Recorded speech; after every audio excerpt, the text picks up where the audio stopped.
What's good, fellas? Today I'm going to be back for the first time in some time because I took a little bit of a layoff. I felt like everything that needed to be discussed in the sport leading up until this year, whenever we have new fights to watch, had already been talked about. So I'll never force my hand in doing something that I don't want to do until it becomes unenjoyable, YouTube included. We're back today though. We have UFC Fight Night Dern versus Ribas 2 in the pipeline. It's going to be taking place at the Vegas Apex, which is honestly a disgrace because I'm not sure if I'm tripping right now, but I think that Dana White said that they were going to stop doing cards at the Apex last year, like in the summer or something. So we're in the Apex again, and that's just kind of what it's going to be. I was really thinking about just coming back at 311 and acting like that was going to be the first card of the year, but anything is really better than nothing at all at this point. I'm kind of like going stir crazy up in the room, like scratching my neck and stuff. Like, I just want to watch some fights, dude. So I'll take what I can get. I guess we're running this, man. So we have Nurillo, Aliev versus Solecki. The UFC matchmakers knew what they were doing by putting the second coming of Khabib in a fight with Yanal Ashmouz to begin with, you know. This is the only active lightweight on the roster who is one of God's chosen people, and Yanal had to pull out a week before this fight took place. Like, over the last 2 days, this card it might be one of those cursed cards where all the fights fall through. We'll talk about a few things that happened, but this was the first thing. Yanal Ashmouz has to pull out a week before the fight. They replace him with Solecki, who is an entirely different opponent for sure. I'd say Solecki and Yanal Ashmouz have similar styles. I feel like a lot of fighters are this. As I'm watching more fights, there's different archetypes of fighters with the way that they go about trying to win. And certain fighters fight the exact same as other ones, but they are just less effective at this style. So Solecki is a dynamic kickboxer who likes to mix in his grappling the same way that Yanal Ashmouz does, but Yanal Ashmouz is just a lot crisper and smoother whenever he does his offense. This is a fire fight. I'd say both of them are good matchups, and I can see this going one of two ways, really. Nurillo Aliev may just be like, honestly, now it's very possible with the Yanal Ashmouz fight. I was weighing whether or not he would be like a better grappler than Yanal Ashmouz. He's probably going to be a better grappler than Solecki, so he's likely just going to dominate him and win a decision super cleanly. And that is also if his boxing looks to be in good shape. I don't really see this Solecki character beating the brakes off of Nurillo Aliev. So Aliev he has one fight in the promotion against Rafael Alves, and he took that fight to like a decision, and that guy is just a 20-12 journeyman. So that was kind of sketchy, but whatever, dude. And he's 22, Nurillo Aliev as well, so I'm gonna pay a lot of attention to this because we know that young fighters get better at a very fast rate. So there's a very good chance that from the Contender Series, whenever he first showed up, he is going to look a lot better than that version of himself that fought. So that's what we have on footage. I think that he will look better against Solecki, who is going to be a freebie after he was preparing for Yanal Ashmouz. So that's what I'm going to say. He's going to win a decision or get a submission now. I'd say that the submission threat on his part is a lot greater since he's no longer fighting Yanal Ashmouz. This is a free one, so Nurillo Aliev is going to win. The next fight is going to be Fatima Kline versus Viktoria Dudakova. And this is a card being headlined by women's flyweights, and this is definitely the worst division in 2025. The contender fights on the undercard that have other women's flyweights on them, they suck so badly, and this one is included. This fight is going to be trash. Kline, I think, will win, and it's not even because I think that her kickboxing is like superb or anything, or that she wrestles or chases submissions well. Dudakova is just low-key a saleswoman and gassed us all up in her last fight that she would do something, and then got dominated by Sam Hughes. She got absolutely fried in that matchup. So the fact that people want to have the same level of confidence in Viktoria Dudakova to win this fight, the same way that they were like saying, oh yeah, this is a lock, bro, like she's gonna totally beat Sam Hughes, it makes me want to pick against her, and that's literally it. So Kline, I think, can win this. She is a strawweight, so she's going up a weight class, and we know about that lighter weight class skill differential. and how it translates whenever the frame is there. I think it is for her. So she's at 25 now. She probably does everything except for attacking submissions better than Dudakova does, and will only really need to be wary of the fact that she is actually a little bit smaller than Viktoria Dudakova, but I don't think that it will make that significant of a difference. So Kline fought Gadzhiyasulov. That was a good one. And she's probably the coldest 125 right now, Gadzhiyasulov, bro. She's really good. So when girls get beaten up by her, we don't really learn much from it, unless it's a super one-sided beatdown. So I'd favor Kline to derail this hype train. That for some reason everyone just keeps on trying to get people to climb aboard. This is the most crummy and talent-starved division in the UFC, and it's the only thing cutting you a break.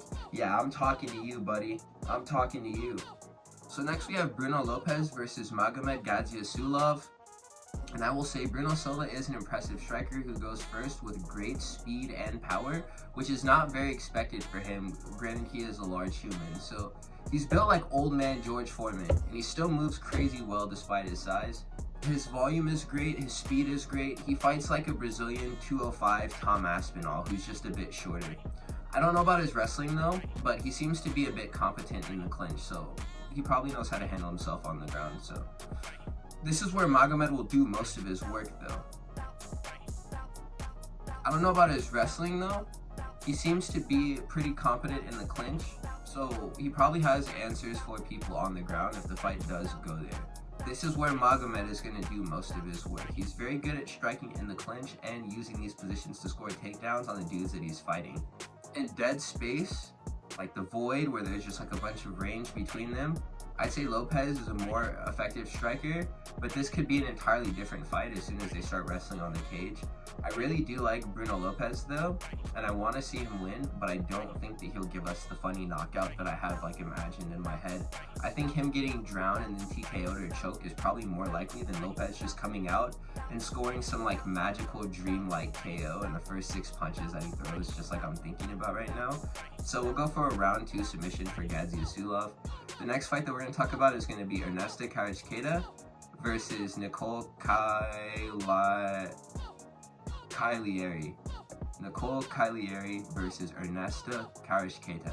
So, Kareckaite is the generic Joanna clone that this division spawns on a regular basis. It's another women's flyweight fight, like it's gonna suck. The only difference between her and someone like Joanna, besides the fact that Ernesta is significantly less dangerous all around, is the fact that she has no real grappling bag, which is funny because like, how is she winning these fights? How are any of these women, even whenever they win, they lose, honestly. We all lose whenever we have to watch women's flyweight. So she's all kickboxing, this Kareckaite woman, and it's not a bad approach that she takes to striking. But God help her if someone demonstrates a moderate amount of competency on the floor. She cannot grapple or defend a takedown to save her life. She's been dominated by this woman named Diane Barbosa in her last fight, who's another Brazilian grappling specialist who just smudged her for 3 rounds. So Cailiari had a good run on the Contender Series. She subbed this girl and armbarred her, and it was pretty turnt. I rate her grappling as better than Kareckaite's, and by and large, she can actually finish fights as opposed to relying on decisions to win. So that's something that I'm also weighing here in the decision I'm going to make. I think Nicolle can win by sub pretty easily in the 1st or 2nd round, so that's going to be my pick. Moving on, we have, this is really weird. I'm still going to talk about this just because like this hasn't happened to me since I've been watching fights and making predictions. Preston Parsons versus Andreas Gustaffson was supposed to happen. A fight at 170 pounds, I think it was. Maybe in 185, I think 170 pounds though. Andreas Gustaffson is the little brother of Alex Gustaffson, so I was gonna say that this was gonna be a layup for him. He's a brawler. His brother is the Mauler. He's the Brawler. That's his actual fighter nickname, I think. So he does have like a really punch-happy style that could get him in trouble if the guy is slick with counters. I thought that Preston Parsons was gonna be super easy for him to dismantle, but I was just gonna mention, like, you know, the free win for this guy who's related to Alex, but we're definitely not gonna see like the second coming of Alexander Gustafsson just because this guy doesn't fight the same way. But none of this is gonna happen. I was just on my phone. I was writing a script for this video, and I was on my phone. My buddy Jacob sent it to me, and I was looking at it, and it was a headline that said, Andreas Gustaffson broke his neck in training. So the fight is off. He's broken his neck. And I have no details. I'm not sure if he can even walk. So, moment of silence for that guy. This sport has been really mean to the Gustaffson family. So, everyone please wish him a speedy recovery. Fighting is like, maybe those guys should get into like accounting or something. Because fighting is, the way that Gus went out too, Big Gus, before he retired, not good. Against like Nikita Krylov and stuff, those were not fun fights to watch. Fabricio Verdum, crazy. Anyways, we're gonna talk about the next fight. Thiago Moises versus Trey Ogden. It's funny how nobody pays attention to the fact that Thiago Moises is Fighting Nerds. He's literally from the Fighting Nerds gym. And he's been training there for a while, bro. And he would be their lightweight front runner right now if a dude named Mauricio Hufi didn't if he didn't exist, you know? So, and he doesn't suck. The reason why this is all so rough for him is because he does not suck. But he's a case of a fighter who's used his best minutes in the octagon against fighters he'd never really beat anyways, like Damir Ismagulov and Islam Makhachev. And whenever he loses a decision, he usually gets beaten to near death. So it's not like he's just like graciously giving up these points across rounds and then just getting read off as the loser of a fight. Like, he's bleeding, he's got broken orbitals and shattered noses and stuff. He's taken so much damage in his career that he has a crumble cookie chin and he can get it busted super easily. I mean, there's fighters like Joel Alvarez who knock everyone out, but they can have a super easy time doing what they want with a guy like Thiago Moises just because of the fact his chin has endured so much punishment. But it's funny because on the same hand, he can also leg kick TKO dudes in this division as well, which is funny, as he's done against Mitch Ramirez. So I think Troy Ogden will pose issues for our friend Thiago Moises on the feet, but with a few takedowns, I think that a decision will be very winnable. Jordan Levitt was able to chain wrestle and tie up Troy Ogden on the ground for a decision win, and I think that Thiago Moises is definitely much better at subs than the Monkey King, so that's why I'm going to go with Thiago Moises to beat this guy, since he isn't someone that I recognize. Trey Ogden is not someone that I recognize to be an elite fighter, and that's really the only people that Thiago Moises seems to lose to are elite fighters. So if you don't have any type of name behind you or significant wins or like a good skill set that's known, I think that Thiago Moises will beat you. So I think that he's going to win this fight. Unanimous decision or late submission is going to be my prediction. The next fight that we're going to go over is going to be Mark Tulio versus Ihor Poteria, and this is going to be the return of the accursed fighter Ihor Poteria. We established that he made a grave mistake of emoting on Shogun Hua after he had knocked him out. It was the old man Shogun Hua who had no business fighting anymore. It was his moment to be respectful, and he decided to like emote and try to make like light of the moment. It was not a cool thing to do. So he's been on a crazy loss streak. And before his last fight with Cesar Almeida, it was a knockout streak, and it was like 3 knockouts and submissions long. So he's still losing. Don't get me wrong, but I guess he's showing some type of prospect of turning the car around. And we're back to the heavy KO threats that he's going to be fighting again. The only reason why I think that he didn't get knocked out is because Cesar Almeida doesn't have a crazy KO threat. But this guy, Marco Tulio, who's making his debut in the UFC, it looks like, is going to be fighting Ihor Poteria, and this is going to be the massive KO threat here. And this Tulio guy is really interesting to me just because he is a Brazilian kickboxer out of Chute Box, and he's in 185er. So the only real notable fighters, other than a few lightweights, really, are like flyweights and bantamweights from Chute Box as of lately. So that's something that I'm actually really interested to see what he's going to do, because of the fact that he fights like them. He fights like those small guys, which is really good. It's pretty neat to watch. I think that he could very well also become one of my favorite fighters too if he wins a lot, because of how he'd win, bro. It would make all of us fans. So I didn't see any of his grappling just because all of his highlights were just people going to sleep really bad. It was him landing pole counters and knocking people out, or dropping them really badly with 5-hook combos and then ending them with like a spinning back kick, and then they fall over and then he would chase a finish on the ground. I feel like everyone can grapple somebody who's that messed up though, so I'm not putting too much weight on his grappling ability based off of how I watched him chase finishes, because you really have to be like clinically stupid in order to mess up the sequences that he found himself in that led him to winning these fights. If he would have found a way to sell it or let them back up to his feet, he would actually just be an idiot maybe. So I'm not going to play him like that. I saw Ian Gary in his corner a couple of times after rewatching his footage, so by association he may be able to do something on the ground. I'm just going to assume that he's at least a decent grappler just because they hang out. Ihor Poteria, just on the basis of a lot of different things, his inability to grapple, his poor striking defense, his bad chin, his cardio isn't the greatest either. He is collard greens, neck bones, chicken wings, yams, mac and cheese, cornbread, and for any fighter with a moderate amount of power and the ability to secure finishes like Tulio. So I'm going to call his knockout of Poteria coming in the second round. Marco Tulio is going to win this fight by knockout in the second round. That's going to be my pick. We're going to move on to the next fight. That's going to be Jose Johnson versus Felipe Bunes. Jose Johnson got the blueprint from Joshua Van on how to beat the sonic rings out of Felipe Bunes. Felipe Bunes isn't that good of a fighter, but Joshua Van is just so cold. And so this is what I'm thinking. Jose Johnson is not Joshua Van, and he's a dude who's come down from bantamweight in his last fight where he lost to Asu Almabayev. So this is Jose's like second go at flyweight against a Mickey Mouse opponent.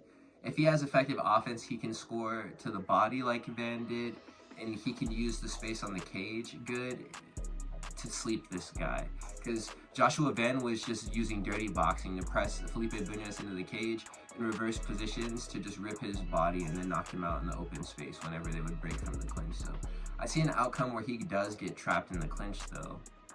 Jose Johnson, just because he is not Joshua Van, and I could see him not being able to grapple that well and that being exploited by Felipe Bunes. So it's not safe to assume that other fighters can do what Joshua Van does to shared opponents just because there is a video of him doing it. This guy, Jose Johnson's only real big wins in his MMA career are in the LFA. He was at bantamweight before, like I talked about, and he got twisted by Damone Blackshear. I genuinely think that he may be too bad to get his damage in to finish this fight within 15 minutes, so I'm going to pick Felipe Bunes via decision, which doesn't make any sense, but I'm going to ride with that guy, and I'm going to say that he is going to win this fight. So the next fight that we're going to talk about is going to be Punahele Soriano versus Uros Medic. Medic secured a scheduled bout against Danny Barlow. Where is he, by the way? I don't know. And is now fighting Punahele Soriano after that match fell through. So Punahele Soriano just recovered from a pretty nasty skid he was going on against Miguel Baeza in a fight that it was pretty mediocre, I won't lie. Uros Medic is knocking people out, and he always has, and he like has been. And I think that he probably does knock out Punahele Soriano.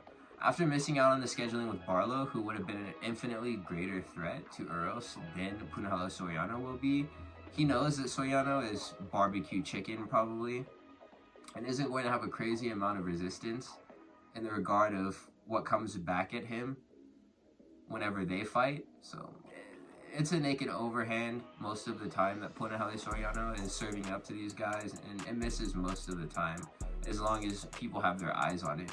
So Medic likely swarms Soriano after tagging him with a solid shot and finishes this fight. I'm going for a round 1 TKO from Uros Medic. That's what I think. I don't really want to put too much thought into this. Punahele Soriano isn't very technical at all.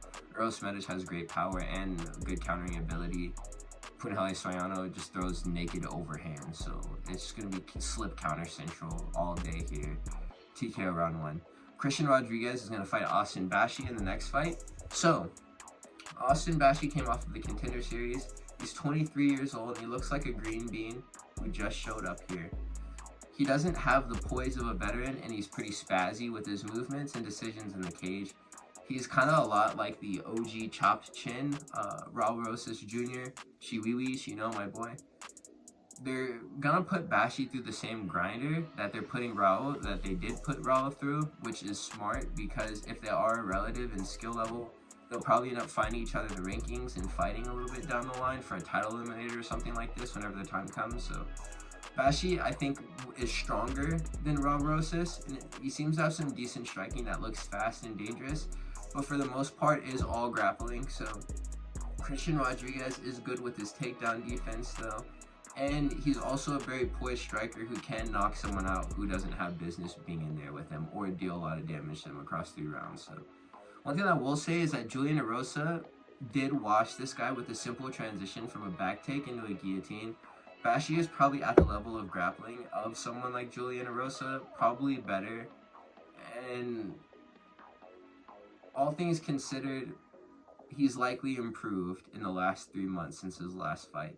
So I'm going to say that this young prospect, again like Nurillo Aliev, has improved a lot. I think he will submit Christian Rodriguez the same way that Julian Erosa did in the first or second round. And he'll probably get more interesting fights in this division moving forward. So that's going to take us on to the next bout. It's going to be Chris Curtis versus Roman Kopylov. So Chris Curtis is a lot like the way that I used to be. On the Xbox, like, people can only really hear my voice. And they say that I sound like a Dylan, you know? And, you know, fair enough. But I used to crash out over this talk just like Curtis would, and that's soft. He'll literally delete apps off of his phone that pay him money. Because dudes he will never meet make jokes about stuff that they don't even mean. So he probably crashed out on Sean Strickland over the same stuff, just not being able to take a joke. I'm not really here to break down this bro's psyche though, only this fight, and I think this is really a pick'em fight. Because Kopylov sold us all wolf tickets by making us think that he'd actually be something in this division. Char Bullet really stole whatever thunder that he may have had at one point so long ago. So Kopylov is kind of like toothless. He doesn't have a crazy amount of finishing potential or effective striking to rely on in order to consistently win decisions. I'm going to pick Chris Curtis as the veteran here who will technically beat Roman Kopylov and punish him with counters. Kopylov isn't a good enough wrestler to, I think, work a grappling game plan here. And I think that this would not lead to him winning. Him initiating just a bunch of takedowns, he would just get tired and beat up worse. So I think a comfortable 30-27 decision for Curtis is going to be the prediction. He had a pretty good fight with Brendan Allen. Brendan Allen is definitely, he'd probably find a way to win over Roman Kopylov. And the wrestling threat was something that Chris Curtis succumbed to on a couple of points in that fight, but he didn't look horrible getting grappled by Brendan Allen. So I think that he'll be able to keep Kopylov off of himself. The next fight that we're going to talk about is going to be Cesar Almeida versus Abdul Razak Al Hassan. Abdul Razak Al Hassan has his heart in the right place, but he just keeps on getting in his own way, which really sucks. His last fight with Cody Brunish was a sleepy knockout, but it sucks that the strikes that delivered the sequence were to the back of the head, and that led to this fight being ruled a no contest. And before that, he'd been put to sleep by Joe Pyfer, and honestly, I just want to see Abdul Razak Al Hassan knock someone out. Cesar Almeida, I just said, isn't like the most powerful striker, and he was competitively striking with Ihor Poteria, so I'm not really going to give him a pass anymore. I thought of him as a dangerous kickboxer who's meant to test other strikers going up the rankings, but he falters a lot, and he has really close fights with cans, and he's even losing to guys who may be exposed as frauds minutes before he fights on the same cards, because he's lost to Roman Kopylov. So we may literally get done with Chris Curtis versus Roman Kopylov and be like, wow, Roman Kopylov is an actual fraud, and then watch Cesar Almeida get exposed by Abdul Razak Al Hassan, and that would just make us think that both of them are so garbage. So I want to see Cesar Almeida get folded because I don't like him being the top 20 gatekeeper. I think that Abdul Razak Al Hassan would do a better job of this. So he's also a Muslim brother, so I do want to see Abdul Razak Al Hassan get a second round KO over Cesar Almeida. I want it to be sleepy. So hopefully that can be delivered. This is going to take us on to the co-main event of the fight card. That is going to be Santiago Ponzinibbio versus Carlston Harris. Harris himself is a Chaos William victim, and he was starched brutally in this fight. They are both pretty mid with crumble cookie chins. And I think this is a fair match made on the card. And I don't think that it is co-main event worthy, even with me saying that. It could have been like early prelims on it. I don't know why it's here. But Ponzinibbio probably does win this fight because of how he looked against Muslim Solecki in their fight. He did lose, but it was kind of neck and neck, and Ponzinibbio didn't go to sleep, and that's more than what can be said about Song Kenan whenever they fought. Muslim Solecki is pretty decent. I want to believe that Santiago Ponzinibbio will win this fight. I want to believe in him. You know, I like Lionel Messi. I think that I'm going to pick him to win over this guy, who for anyone else, I would just be considering him a body for them to beat on. So Santiago Ponzinibbio via decision or knockout in any round. And that's going to take us on to the main event, which is going to be Amanda Ribas versus Mackenzie Dern 2. And I just want to say, Dana White absolutely sucks, bro. This dude wants us to pay $60 a week for these main cards. That's $6, $10 a fight if it's a 6-fight card, bro. And that's plus the $10 that he's expecting you to pay as well if you want to watch the early prelims on the UFC Fight Pass. That's on like a recurring billing schedule as well. It's so cringy, mate. And he's gonna take down like meth streams and leave us with Mackenzie Dern versus Amanda Ribas 2 for our efforts, you know? And I'm sick of it, mate. Mackenzie Dern is honestly just a gatekeeper at this point. She's great at jiu-jitsu, but has no boxing, no kickboxing.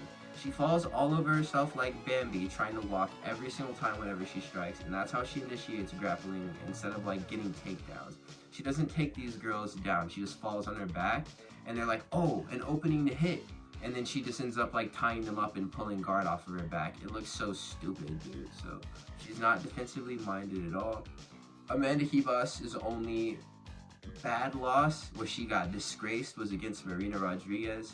But I'm not even going to give any credence to the fact that she lost in that fight and give it any significance here in this match, just because Mackenzie Dern is probably 5 times worse at striking than Marina Rodriguez is. So I got Amanda Ribas not engaging with Dern on the ground and just winning a standing fight super easily. And this is going to be very boring. Like, fellas might turn off the stream before it's over. So that's going to be it. I'm very excited for 2025. Very good things are happening for me this year. We're starting on the high note.